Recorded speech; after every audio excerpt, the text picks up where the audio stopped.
Je vais en profiter pour vous donner un peu la genèse de comment est-ce que j'ai rencontré Abid Naman de Breslev.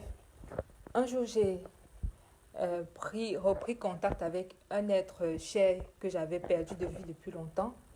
Et à partir de là, tout s'est enchaîné. On a commencé à faire des groupes de prière, vu qu'on n'était pas dans le même pays, donc on le faisait via Internet. Dans un groupe qu'on avait créé, on faisait des prières tous les week-ends ensemble. Tout allait bien, tout semblait bien aller. C'était bien. Je me suis quand même retrouvée là-dedans parce que je m'étais éloignée, vu que j'avais été déçue déjà dans les églises réveillées. Je me suis éloignée encore un peu, mais cette connexion-là m'a permis de revenir. Et après, j'ai commencé progressivement à sentir l'appel. J'ai senti progressivement que j'avais quand même le besoin de Dieu en moi et que je ne pouvais pas laisser ma vie aller en vrille comme ça parce que au fond de moi, je savais que Dieu existait. Sauf que le moyen par lequel je devais le trouver, c'était ça qui faisait problème. Alors voilà, on a commencé à faire, on a fait des groupes de prière comme ça. Mais à un moment donné, lorsque j'ai eu le plus besoin d'eux, ces personnes-là m'ont tout simplement laissé tomber. Pas que j'avais besoin de leur argent, tenez-vous bien, je n'avais pas besoin de leur argent, hein. Même si ils m'étaient redevables de beaucoup de sommes, puisque c'était des proches, il y avait des problèmes d'héritage entre nous, mais tout ça n'était pas sur le plateau. Lorsque j'ai eu besoin de leur soutien spirituel, lorsque j'ai eu besoin de prière, tenez-vous tranquille pour un sujet qui était très précieux pour moi, pour un problème que j'avais et qui était absolument déterminant pour ma vie, ces personnes-là m'ont tourné le dos de façon assez spectaculaire. J'ai assisté à ça un peu comme un spectacle macabre. Parce qu'au moment où il fallait que je prie, il fallait que je me mette en jeûne pour cette situation-là, je les ai vus se détourner de moi et m'abandonner dans ce problème-là. Une fois de plus, les souvenirs des églises, les douleurs des expériences passées est revenu à la surface. Je me suis dit que finalement, ils sont tous pareils. Pour moi, c'était du pareil au même. Je n'ai plus voulu entendre parler de ce groupe-là. Progressivement, je me suis encore décalée de là parce que j'avais reçu les mêmes douleurs que lorsque je vous décrivais précédemment. Mais simplement, il y avait un enseignement que j'avais retenu de cette personne qui a tout changé. Elle m'avait dit un jour, voilà, si tu veux vraiment te rapprocher de Dieu, il faut lire sa parole pour le connaître, pour connaître sa pensée. En fait, je me suis rendu compte à partir de ce moment-là que je ne connaissais pas Dieu. Je ne savais pas ce qu'il pensait, je ne savais pas comment il réagissait, je ne savais pas ce qu'il attendait de moi, je ne savais vraiment rien du tout. Même quand je lisais la Bible auparavant, je ne comprenais rien. En fait, je n'entrais pas vraiment dans ce que Dieu voulait pour moi. Mais avec cette parole-là, j'ai décidé de chercher Dieu mais individuellement. J'ai dit, bon voilà, Dieu existe, ce qui est certain, j'ai cette assurance-là parce que autrefois quand même, il m'a démontré qu'il existait. Alors je vais essayer de le chercher, je vais le trouver. J'ai commencé à lire la Bible. En ce temps-là, j'ai lu la Bible, j'ai lu progressivement, je suis rentrée dans la connexion avec Dieu. Et c'est comme ça que, voulant savoir davantage, je me suis dit, mais voilà, et tenez-vous bien, c'est l'Ancien Testament que je lisais, hein, pas le Nouveau.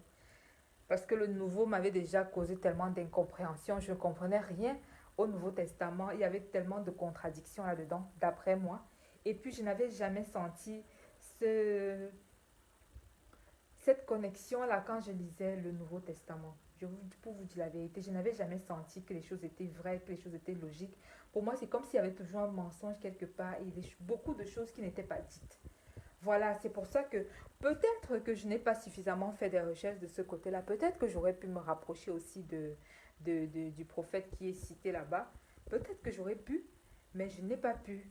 Désolée. Bon, voilà. Je disais que j'ai commencé à lire l'Ancien Testament. Progressivement, j'ai appris à connaître Dieu, ce qu'il pensait de moi. Et j'ai fait aussi les ajustements dans ma vie qu'il fallait comparer en rapport avec ce que j'avais lu et ce que j'avais compris. Je voyais comment il traitait ses enfants. J'avais compris qu'il demandait beaucoup d'obéissance, qu'il demandait que ses enfants le, le célèbre, qu'en fait il les avait sortis d'Égypte afin d'avoir un peuple, de s'assurer un peuple qui allait toujours le louer et qu'il attendait de ces enfants-là rien que du service divin, rien que de l'adoration, des louanges et de l'obéissance. Alors voilà, c'est comme ça que, en voulant connaître davantage, ma version de la Bible me plaisait pas beaucoup. J'avais aussi beaucoup de mots trop caduques là-dedans. Je me suis dit, mais il faut que je lise la Bible avec des textes un peu plus vrais. C'est comme ça que je me suis dit, bon voilà, j'ai quand même un souvenir, c'est que la Torah a toujours été décrit comme l'Ancien Testament, le livre qu'on appelle la Torah. Alors voilà, j'ai décidé de taper la Torah sur YouTube. Je suis tombée sur les enseignements d'un rave, pour dire précisément le Rav Ifra. Je suis tombée sur ses enseignements et à partir de ce moment-là, j'ai écouté 2 vidéos et j'ai su que c'était ce que je cherchais depuis longtemps. Je n'ai pas eu besoin de 2 vidéos de la Torah 30. Je n'ai pas eu besoin de plus que ça. J'ai déposé mes valises et j'ai dit, voilà ce que je veux, voilà la vérité. Ça a résonné comme quelque chose en moi. Je n'avais jamais entendu une vérité aussi, je ne sais pas comment je peux dire ça, une vérité aussi curative. Parce qu'au même moment que j'entendais ça, je sentais la guérison en moi. Je guérissais de mes douleurs, je guérissais de mes incompréhensions, je guérissais de tout le malheur que j'avais pu subir. J'avais enfin trouvé la vérité. Et le Rav Ifra a pris sur lui d'enseigner, de transmettre les enseignements de Rabbi Naaman de Breslev.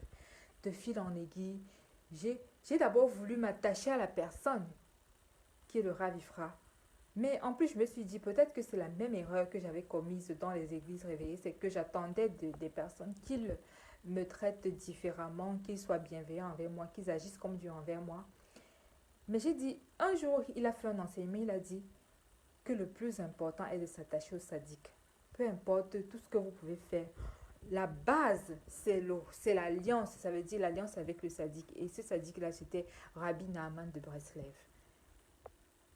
Tous les enseignements de ce Rav-là tournent autour de Rabbi Naaman de Breslev. Et c'est à partir de là que j'ai commencé à vraiment apprendre à connaître qui est Rabbeinu. Pour moi, aujourd'hui, je sais que c'était un appel que Rabbeinu me faisait parce que il dit que personne ne vient à lui si ce n'est lui qui vient le chercher. Je crois qu'au fond de cette douleur-là, au fond de mon désespoir, Rabbi Naaman de Breslev, Rabbeinu, comme on l'appelle, a décidé de venir me chercher. Et depuis qu'il m'a trouvé, depuis que je me suis laissée trouver également, je ne l'ai plus abandonné. C'est lui qui a dirigé ma vie depuis ce moment-là jusqu'à aujourd'hui. Et je peux vous dire que, loin de ce que on peut promettre, loin des promesses fallacieuses qu'on peut faire aux gens, bon voilà, attache-toi à ceci, tu auras ceci. Je ne vous donne pas ça comme un appât, comme si vous allez venir et puis consommer de la viande, comme s'il y a un bénéfice matériel ou physique dans ce que je vous dis. Non, ce que vous allez trouver avec Rabbi Naaman, c'est la guérison. La guérison, je dis bien et je n'exagère pas, la guérison dans tous les sens du terme. Vous allez trouver la guérison. Parce que moi, il m'a guéri. Je dis, d'un cancer spirituel. J'étais victime de ça, des incompréhensions inimaginables. Avec Rabbi Naaman de Breslev, j'ai appris à jeter ma logique à la poubelle. J'étais quelqu'un qui aimait trop réfléchir, qui aimait beaucoup trouver les réponses à tout. Mais avec Rabbeinu, j'ai compris que la réponse, je n'avais pas besoin de poser des questions. Parce que les réponses sont là. Parce que Rabbi Naaman de Breslev dit que lorsqu'on vient à lui, il a déjà gagné. Donc vous venez, à partir du moment où vous vous attachez à lui, vous avez remporté la bataille. Et tout ce qui se passe après n'est que la preuve de ce qu'il vous a dit au départ. Donc avec Rabbi Naaman de Breslev, on gagne au début et après on commence à voir le match. C'est comme ça que moi je décris Rabbi Naaman de Breslev parce que ma vie maintenant n'est qu'un déroulement de la promesse qu'il m'a faite. Je ne sens que, au fur et à mesure que je vis, tout ce que je peux sentir, ce n'est que l'accomplissement de ce qu'il m'a promis le premier jour où il est venu me chercher. Il m'a fait comprendre qu'avec lui je devais trouver la vérité. Il m'a fait comprendre qu'avec lui je devais trouver la paix, le repos et la joie.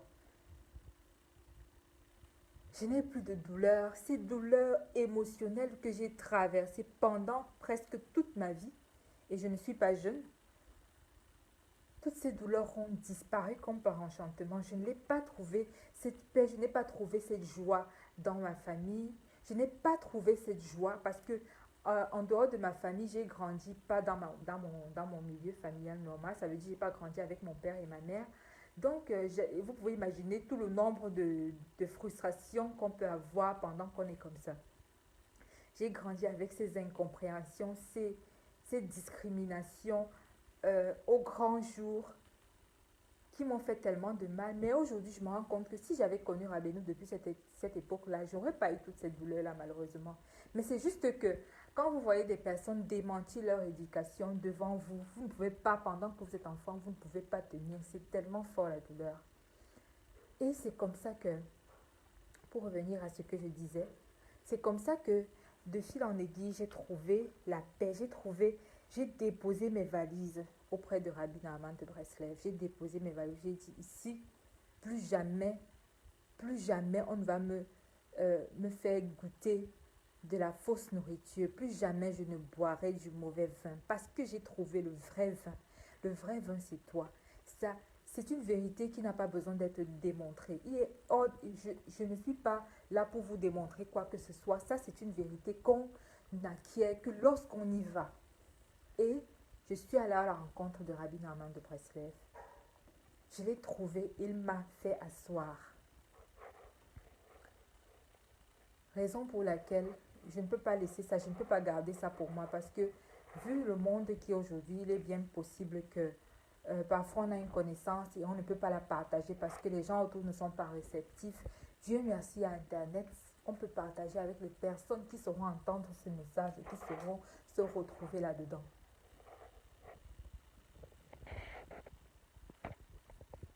C'est ça.